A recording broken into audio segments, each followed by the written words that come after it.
G-Man Boxing. Do you know what I mean? Every single live he donates. I see him on other lives donating.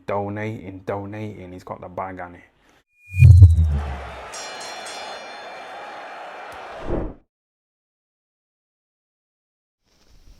Alright, people, midweek report time. So, plenty of stuff to talk about, but before we start with the kind of boxing news that's come out, let's talk about some of the fights that happened yesterday. Now, this was a good card over in Japan. It was on the Zone. If there's one, it's not a criticism of the card, I just never understood why. It always seems to happen. Like in Japan, they put a lot of shows on midweek. Some go on Tuesdays. I think some have been on a Thursday. I think correct me if I'm wrong, but wasn't Inoue Donaire 1 and 2? I think 2 was a Wednesday or 1 was on a Wednesday or a Thursday, and the rematch, which happened a few months ago, was on a Tuesday. I was finding that just strange the way they put them on during the week. I don't know why, but the main fight I was interested in was Kenshiro Tajiri versus Hiroto Kawaguchi. Butchering the names. I remember Kenshiro used to just be called Kenshiro. He didn't have the Jerry in front of it. The amazing boy. Boy, was that a good fight. First fight was a little bit... Well, Kenshiro won the first fight. Or won the first round, sorry, I should say. Landed some lovely body. Landed actually, it was a lovely little body shot that he snuck in just under the guard, just into the body shot of Kawaguchi. And he went on to... I thought he won that fight. I thought he was winning every round pretty much in that fight. It was a very good performance. He's come back well since he lost to Yakabui. He lost to him last September. He obviously avenged that with a loss back in March. That was a real shock for me, because I remember hearing that he lost that fight. I was like, what? Because I'd seen a good few of Kenshiro's fights. I think I seen his first fight was against Ganigi Lopez, which was a majority decision back in 2017. That fight there was the first time I really seen him. And, you know, he was winning a lot of them fights on points. Then he started getting a lot of these guys out of there. And when he lost to Yakabui, I was like, what? He obviously avenged it in 3. And he took a fair old beating in that fight. Lest we forget the loss anyway. And then he avenged it in 3 rounds in March just gone. That was kind of... I wasn't surprised he won, but I was just surprised how he was able to turn it around so much from the first fight. So that was on over in Japan. And I gotta say, like, they put on some great shows over there. They really do. They always get the little guys out there. And, you know, I know Jamie was really, really buzzing for that card. And I was really... the whole card was good, but that main event, I was just like... something about Kenshiro, I've always liked watching him. You know, he just has... He's very entertaining style, very entertaining to watch. He lets the shots go early on. Like, I mean, he was feeling out by his standards in the first round, but, like, when you look at fighters and how they feel other people out, you know, in the first round, they're not near as active as Shiro is, and he's still being just, like, feeling out.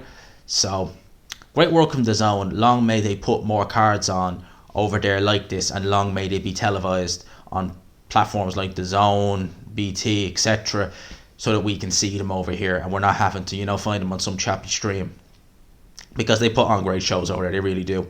Even if they are during the week, they're still very, very good shows. In terms of fight news closer to the pond, I'll touch on the whole Tyson Fury situation and Keith Thurman and stuff like that later, but there's a domestic fight being talked about to happen up in Newcastle on Friday the 16th of December. This is an interesting one. So it's reported that O'Hara Davis and Lewis Ritson are close to agreeing a deal. They'll face each other in Newcastle, with Lee McGregor also set to return on the undercard. It'd be interesting to see, before I talk about the O'Hara Davis and Lewis Ritson, Lee McGregor, he's still with Ben Davison.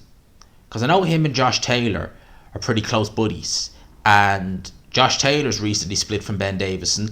And I know Lee McGregor, I think it was March or February this year, he had a draw.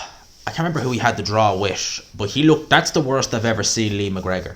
And he started off so well in that fight. That was the surprising part. He had a draw. He didn't look particularly good in it. Started off very well in it, but really faded in the mid-rounds. And I wonder, will he follow... And this is not me knocking Ben Davison, but I wonder, will he follow Josh Taylor and go over to Joe McNally or someone else? I don't know yet. I haven't seen any of his training footage. If someone wants to correct me and let me know, no, gee, he's still with Ben Davison, feel free to let me know. I'm just asking the question there. In terms of O'Hara Davis versus Lewis Ritson, do you know what? I would be making Two Tanks favourite in that fight. I think he's the fresher of the two. I think, yeah, O'Hara Davis took that loss against Josh Taylor 5 years ago, and he was completely shut down by Josh Taylor. I mean, that was a brilliant display. I remember watching that at the time. And I've said this before, I was completely on board with O'Hara Davis at the time. You know, I really did think, if I wasn't doing videos, but if I'd have been on YouTube, I would have picked him to beat Josh Taylor at the time. I think we all kind of bought into the bravado. You know, he used to go to the ring with the Undertaker's theme song. I think he did for the Josh Taylor fight and everything. And I think we all kind of bought into a bit of the hype around O'Hara Davis at the time, or at least I did. I know a lot of others didn't, because they were like saying, no. There's a good few people I seen saying, no, it's a mismatch. Josh Taylor is going to batter him. And I thought, look, if Josh Taylor wins, it's going to be hard fought. It wasn't. But Davis he went into the wilderness a bit. Obviously, he got released. Was he released, or did he voluntarily leave Eddie Hearn? I'm not 100% sure. Went to Frank Warren, had the fight with Jack Catterall, which is a great cure for insomnia. If you've never ever watched that fight, if you're struggling to sleep, put that fight on, it'll put you to sleep, because that was a 12-round snooze fest where neither guy wanted to really do anything. I mean, it was the highlight of that fight was when they kept getting their feet tangled, because obviously it was a southpaw versus orthodox. That was it. There wasn't really anything near. There was hardly any clean punches landed, and Jack Catterall got the decision. That's the story of that fight. There, O'Hara Davis' 2 losses. He obviously won the golden contract. To be fair, I actually thought Tyrone McKenna beat him in the final. I really did. It was a real close nip and tuck fight, and I actually picked O'Hara Davis to win that final, but I thought McKenna just nicked it. And he's done nothing since then. I mean, that whole golden contract, what was it? You know, they did that golden contract in 2019 and it ended in 2020. They done it at 140 and light heavyweight. Well, Bolotnik's won it at light heavyweight, and his prize was a Joshua Buatsi fight. I believe someone said that the actual deal was a promotional deal with, I don't know who the promoter was, and I think they were talking about a title shot at some point. Well, neither of them got that, and neither of them got a promotional deal. Obviously, we know who was running the golden contract at the time, but they're no longer around, so I'd say that had a lot to do with it. But O'Hara Davis, Lewis Ritson, I'd be picking O'Hara Davis to win that fight, truth be told. I really would. I'm also seeing reports here, speaking of just mentioning Josh Taylor, Jack Catterall. Now, we've been hearing about the rematch for months now. 1 minute it's going to be in November, 1 minute it's going to be in December, 1 minute it's going to be January, and now it's February. So we're hearing about it constantly. We've not really got any word on it, but I'm seeing reports here that it's going to happen next year, right? Date and venue confirmed. Worryingly, they're saying here that it's going to be on Sky Sports box office, i.e. pay-per-view. So the fight going to take place February 4th in Glasgow on pay-per-view. This is what sources are reporting. That's reaching. That's really, really reaching. I don't think they're going to get away with putting that on pay-per-view. They really missed the ball with that fight, because it's going to be, as near as makes no difference, a year from the first fight. And there was so much controversy surrounding the first fight, and rightfully so. I thought Jack Catterall won it. They were onto something there. If they could have done that as a summer fight, they could have done it in wherever, it would have had a lot of interest. They've got away with doing a pay-per-view in the summer? I doubt it even then, but people would have wanted to see it, because it would have still been fresh in people's minds, you know, the shocking decision, and I think that it would have done a lot better. Now we're talking a year removed.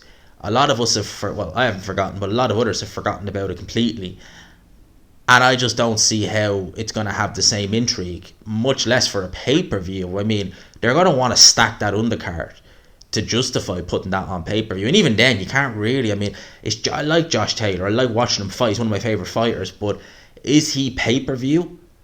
Honestly, he's done the pay-per-view against Regis Prograis, and that had it was meant to have Chisora Parker on the undercard. We ended up getting Chisora Price, and I don't recall that doing particularly well.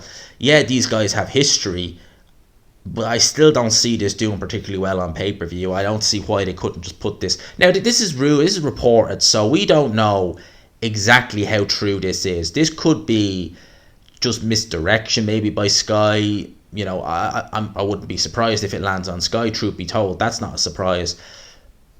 But I don't know. I really don't I really don't see how they can justify putting that on pay-per-view. I really don't.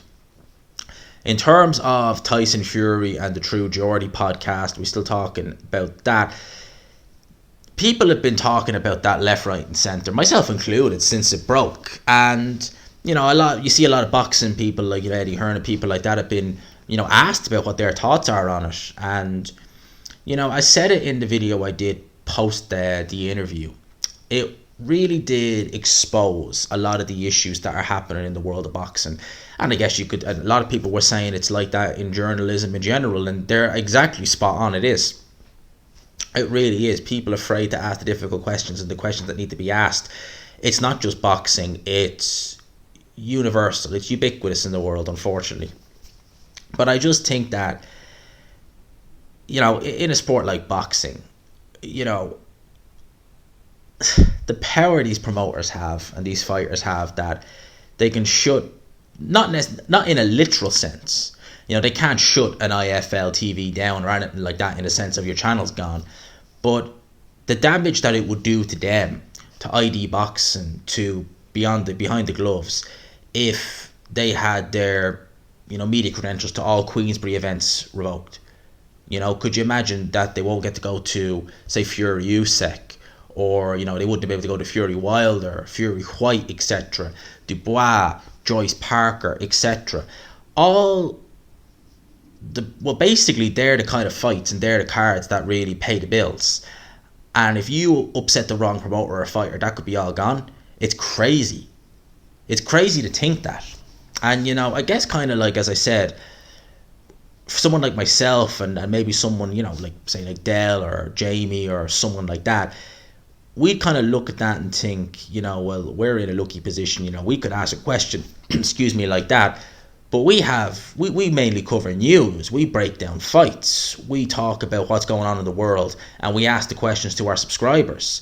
If I went over to, a Tyson Fury show, not saying I'm not going to the Chisora show, if I'm not going to that one, I'm only going to watch that one on the old, I'm not even going to pay for that.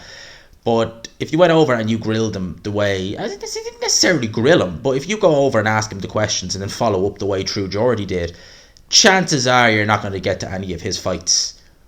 Maybe not even any Queensberry. Or if you put it on Frank Warren and said, no, Frank, how come this is on blah, blah, blah, chances are you're not getting to any Queensberry fights anytime soon. Maybe even not ever. And for someone like myself, probably for someone like Chris, Jamie, wouldn't mean too much. At the end of the day, we're mainly doing this. We're reviewing things, reporting on things, breaking things down. But as I said, for a channel like IFL, Boxing Social, ID Boxing, Seconds Out, Ellie Setback, etc., the lot of them, that would have disastrous repercussions. So, in one sense, you can kind of see it, but you just wish it wouldn't be like that. I really do. I wish it wouldn't be like that. But again, credit to True Geordie. As I said, never been the biggest fan of his, but I thought he did an excellent job on that. I really do. I also seen that Tommy Fury has confirmed that he and Tyson are still, and he's confirmed this, by the way, that he and Tyson are still unable to enter the US at the present moment. So he called Jake Paul for a fight in the UK. He thinks they could do a stadium. He thinks they could actually do that. That's interesting. That's very interesting. He actually thinks that they can do a stadium. I think Jake Paul actually commented on that, if I'm not mistaken. Let's see. Yeah, Jake Paul actually commented and said that he would be willing to fight Tommy Fury in the UK if Tommy Fury's team stage it and take out a financial risk if he pulls out. It's an easy fight for him. Wouldn't have to train for the fight. So, yeah, so Tommy Fury basically saying, look, me and Tyson, I'm imagining because of, El Chapahan, still not allowed in the States. And that's a fair few fighters, obviously I'm just going talk about that for a sec. Tommy and Tyson can't train in the States, can't go to the States, nor can Ben Davison last time I checked. And not just the States, I don't think they're allowed in Australia. I don't think Ben Davison's allowed in there as well because of the old El Chapahan situation. Crazy, really. And I would imagine it's not just them. I know Macklin had trouble getting over. I don't think Macklin was allowed over. I forget what fight that was for. I think that there's a good few probably who can't get over there because of that. And someone commented, before I talk more about Jake Paul, Tommy Fury, someone commented on my live the other night saying that Jamie Conlon said that Mick Conlon may potentially have a world title fight, possibly in America next year. Well, I know Jamie Conlon, I mean, he was vice president, wasn't he? Or very high up in that managerial company. And Conlon, obviously, being, Jamie's brother and pretty high up, you wonder, does he have any issue getting into the States? I know he's been fighting this side of the pond. Jesus, when's the last time he fought in the States? 2018? What did we go? Now, he fought on the Crawford Kabalaskas card. That was the end of 2019. That's the last time he fought in the States. Since then, Conlon's been this side of the pond. He's been fighting purely in the UK. Well, he fought in the UK. I think he fought in the BT studio, or was it the York Hall? That was when they were doing behind closed doors. I think every fight he's had, with the exception of obviously the Lee Wood fight, has been in Belfast. So yeah, he's not been in the States since the end of 2019. In terms of fighting, I don't know about travel. Who knows? So yeah, that whole situation is sticking for a while with them. In terms of Jake Paul, Tommy Fury, look, I know some people don't like the YouTube box, and I've already given my 2 cents on it, and I've said my piece on it that I really personally don't really mind it too much. There's some fights I'm interested in watching just for entertainment point of view. There's other fights that I'm just not interested in. I have looked at some of KSI's misfit fights, and yeah, like some of them are fun just from a comical point of view, just to see that the crude talent that's there. But I'm not really. Some fights I'm interested in more than others. But do I begrudge anyone liking it?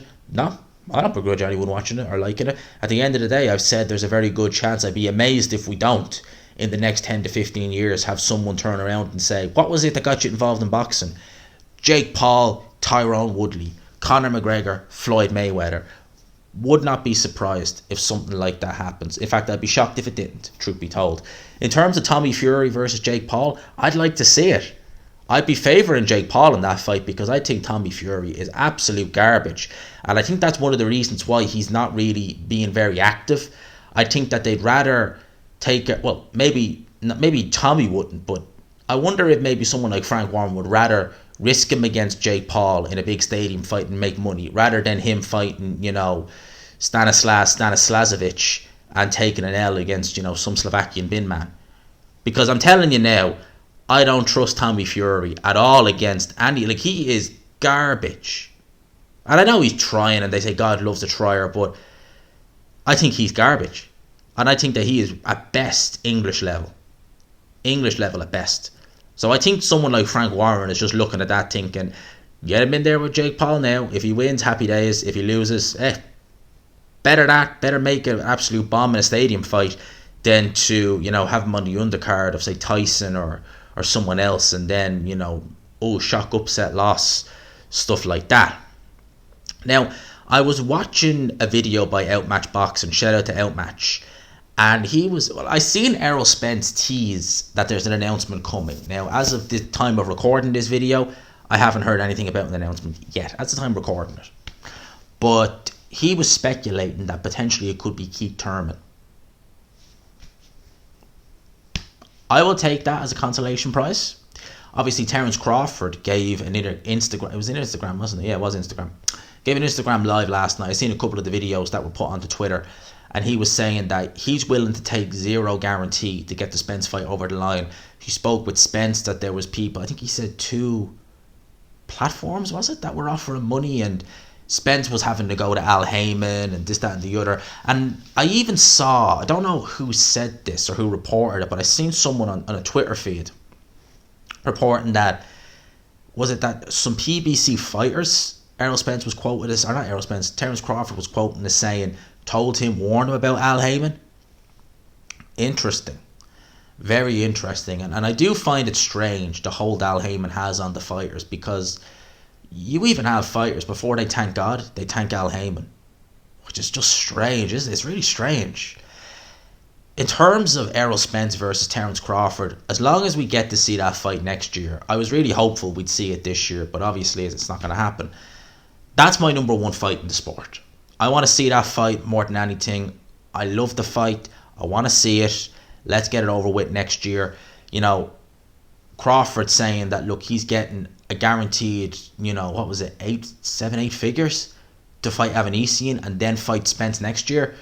Can't really blame him for that. And obviously if Spence decides to take on Keith Thurman, I mean, that's still a good fight. Obviously, I would have loved to have seen Keith Thurman versus Errol Spence in 2017. With the benefit of hindsight, I think that Errol Spence would have won. He would have won a tough fight. But I don't trust Keith Thurman's body. And I think Errol Spence's body attack would have really told home on Keith Thurman. Right now, I would definitely I'd be favouring Errol Spence more now. But I wonder if Keith Thurman has got a bit more savvy in his old age and maybe will be able to survive. And I think Keith Thurman can pick up rounds, and he's certainly a big enough puncher that I think he could bother Errol Spence in there. Like, I personally think that Keith Thurman, pound for pound, is a bigger puncher than Yordenis Ugas. Maybe not as explosive, but certainly heavy-handed. And, you know, when he really sits down on it, he's got power there. And Yordenis Ugas was able to buzz Spence. I'm sure Keith Thurman can too. I like that fight. I really do. If we have to wait until next year for Crawford Spence, but we're going to see a fight we're going to see them both in interim fights, I will gladly take seeing Spence versus Thurman. I'll take that as a consolation prize. No problem there. Now, Eddie Hearn revealed that he's now received a reply from his offer, from his email that he sent to Shelley Finkel back in August about potentially making Anthony Joshua versus Deontay Wilder. Oh boy, Anthony Joshua, Deontay Wilder. Damn. You know, I was talking about way Anthony Joshua still needs to rehabilitate himself, and I believe he still does. So does Deontay Wilder. But Joshua Wilder, even now, even with no title on the line. Damn. I think that's it. Honest to God, right, I think it's one of those fights where there could be not much happening in the fight, but you're going to be on the edge of your seat. Do you know that sort of fight? Because I think both guys would be wary enough of each other's punching power. But definitely Anthony Joshua. I think Anthony Joshua will be a lot more wary and a lot more cautious of Wilder's power. Wilder would be cautious of AJ's, but I think AJ would really be kind of like, okay, do not make a mistake, because that right hand is quick and he throws it just so fast and so straight and so accurate with it that you're going to have problems. Big problems. I still think that's a tremendous fight. And I think that even in rounds where there's not much happening, you're just waiting for that one moment where it could be, boom, big uppercut from Joshua, boom, right hand goes in from Wilder, and everything is just thrown up on its head. Something like that, you can just envision that happening. If they'd met in 2018, I went back and forth several times, but I come to the conclusion, and I've always kind of come to the conclusion that Wilder wins. Deontay Wilder, I think he'd knock Anthony Joshua out. I still think he'd knock Anthony Joshua out today. Now, we'll need to see how he looks in his next fight against Ruiz and how Joshua looks against whoever he comes back against, but I still think that with Deontay Wilder, I don't know, I just think that right hand, I think AJ would overthink the right hand too much and he may end up getting himself clipped. That's what I think would definitely happen. Well, not definitely, but that's what I think would most likely happen. Oscar De La Hoya on ID Boxing confirmed that hopefully this is true now. Tank Davis versus Ryan Garcia is agreed, but the broadcaster needs to be resolved. The promoters have done their job. We've come to terms. Now it's up to the networks. Showtime, DAZN, for the fans, make it happen. Please make it happen. I really want to see Tank Davis versus Ryan Garcia. I think that fight is tremendous. I want to see it. I think the boxing world wants to see it. I want to see Tank Davis, his best win, in my opinion, in terms of name value, is Leo Santa Cruz. Leo Santa Cruz is a featherweight. His best days, in my opinion, were super bantamweight, right? And Leo Santa Cruz has even fought since then. That was 2 years ago. His best win, I think, in terms of a win-win, in terms of every aspect, is Pitbull. And that was a really, really close fight. You know, I don't put Rolly in the same category because I was surprised that Rolly was as competitive as he was, but I wasn't surprised he got starched out with one shot. That didn't surprise me. I want to see Garcia versus Tank. I think Tank has a lot of talent there. I think he's tremendously talented. I think Garcia is as well, but defensively he makes mistakes, and I can see Tank Davis finding a home for that left hand, overhand left, and boom, it's curtains for Ryan Garcia. Likewise, you know, who's the biggest puncher that Tank Davis has been in there with? Rolly? Would you really call Rolly a devastating puncher? He's not on the level, I don't think, of Ryan Garcia. Has he fought anyone as fast as Ryan Garcia, as athletic as Ryan Garcia? I don't think so. As big, maybe naturally the same size as Ryan Garcia, although Rowley's a big unit, to be fair. But I think that fight's tremendous. If they can get it over the line, never mind the networks, get this fight over the line, oh man. That fight, I really want to see Garcia versus Tank. I really do. Bivol has made it clear in multiple interviews that his aim for 2023 is undisputed. The priority is Artur Beterbiev over Canelo. Now, that's what I like to hear. That's a guy who's wants, that's real legacy right there. He wants undisputed over Alvarez. Even though Alvarez probably more money, a lot more money. He wants undisputed. I want undisputed. I'm looking forward, if you can't already tell, to him versus Ramirez this weekend. I think this fight is going to be a cracker. I really do. I think it's going to be fantastic. I can't bloody well wait to see it. I just think it's just going to be amazing. I really do. If I'm wrong, so be it. But I think this fight's going to catch fire. I really do. I'm looking forward to this fight so goddamn much. I can't wait to see it. I'm also looking forward to seeing Zelfa Barrett on the undercard against Rakhimov. I think Rakhimov's going to iron Zelfa Barrett clean out. But I'm there to be proven wrong. So please let me see. And lastly, Billy Joe Saunders back chatting again. Is still looking like a bona fide heavyweight in the latest picture I've seen of him. If he's training, he must be. He's obviously not training too hard. You know, did you ever see like that video of like, is it like a video or I think it's a picture of someone like lifting a pen like that and being like, you know, yep, serious session, that's me done for the next year. You know, elevator was broke, I walked up the stairs, right, that's my training for the year done. Right now, where's McDonald's? He said that a potential rematch with Eubank Jr., sure, Matchroom can make it happen. Eddie, get it on. So you talk about Eddie. So I was under the impression that him and Eddie were not working together anymore, but he's mentioned Eddie Hearn. That's interesting if he's gone back with Eddie Hearn or what is his promotional situation now. I do remember Eddie Hearn commenting saying that Billy wanted X, Y, and Z, I believe it was, but they couldn't come to an agreement or something like that. But we've heard nothing about promotions or anything from Billy Joe, but he wants a Eubank rematch. I mean, I'd watch the Eubank rematch. It'd be probably a super middleweight, but I'd be making Eubank Jr. firm favourite in that fight.